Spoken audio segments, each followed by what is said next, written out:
আসসালামু আলাইকুম। একটি বিষয়ে আলোচনা করব আদ্দিন হসপিটাল নিয়ে। সম্প্রতি সরকার তার লাইসেন্স বাতিল করতে যাচ্ছে।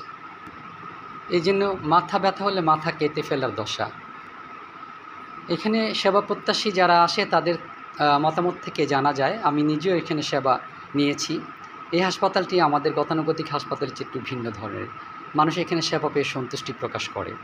হৃদয় বিদারক দুঃখজনকভাবে কয়েকজন শিশু মৃত্যুর জন্য এটার লাইসেন্স থ্রেটিংয়ে পড়েছে, কিন্তু আমার মতে একে শাস্তিমূলক ব্যবস্থা নেওয়া যেতে পারে। হাসপাতাল বন্ধ করতে অবশ্যই নেই, মাথা কেটে ফেলার কোনোই প্রয়োজন নাই।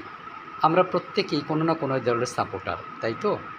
এখন যে দলটি ক্ষমতায় আছে, সরকারে আছে, সেই দলের সাপোর্টার যারা, তাদের অনেকেই অনেক ধরনের মত প্রকাশ করতে পারেন, কিন্তু আসলে আমাদের প্রত্যেকেরই উচিত দেশের প্রেম করা দলের প্রেমের চেয়ে বেশি। দলকে তো অবশ্যই ভালোবাসবো, কিন্তু দল কখনো দেশের চেয়ে বড় হবে না, এটা মাথায় রেখে। তাই দলখানা স্বভাব পরিহার করে রাষ্ট্রের কল্যাণে, বৃহত্তর জনতার কল্যাণে যা হবে সেই দিক থেকে আমাদের মনোনিবেশ করা উচিত বলে সবার আমি মনে করি। আদ্দিন হসপিটালের লাইসেন্স যদি স্থগিত করে তাহলে অবশ্যই বাংলাদেশের অপর অনেক হাসপাতাল, বিশেষ করে প্রাইভেট অনেক হাসপাতাল দেখা যাবে তাদের লাইসেন্সই দেওয়ার কথা নয়। আমাদের এই সরকার ক্ষমতা আসার সাথে সাথে স্বাস্থ্যমন্ত্রীর কিছু পদক্ষেপে আমরা দেখেছি কী ধরনের অনিয়ম বিভিন্ন হাসপাতাল এবং চিকিৎসালয়গুলিতে হয়ে থাকে।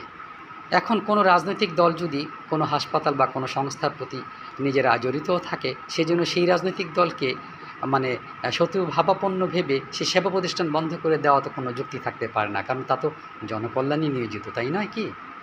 তাই আমার মনে হয় সরকার এই বিষয়টি পুনর্বিবেচনা করবে, কারণ দেশের কল্যাণে সরকার বা বিরোধী দল কাজ করে এবং তাই হওয়া উচিত, তাই না? তাই সরকারের ভাবমূর্তি সুন্দর রাখার জন্য আমার মনে হয় এটা পুনর্বিবেচনার দাবি রাখে। মাননীয় প্রধানমন্ত্রী কিছু ভালো ভালো গেস্টার আমাদের জনসমাদৃত হচ্ছে প্রতিনিয়তই, কিন্তু আর কিছু কিছু কাজ তার দলের এবং সরকারের লোকেরা করাতে তার প্রতি গিয়ে মানুষের বিশুদ্ধার কাজ করছে বলে আমি মনে করি। সেজন্য অবশ্যই সরকার প্রধান, আমাদের মাননীয় প্রধানমন্ত্রী এই বিষয়টি দেখবেন, কারণ আলটিমেটলি সন্তানের সুখ এবং দুঃখ সন্তানের পরিবারের সদস্যদের কোনো ভালো কাজ বা খারাপ পরিবারের প্রধানের উপরই বর্তায়।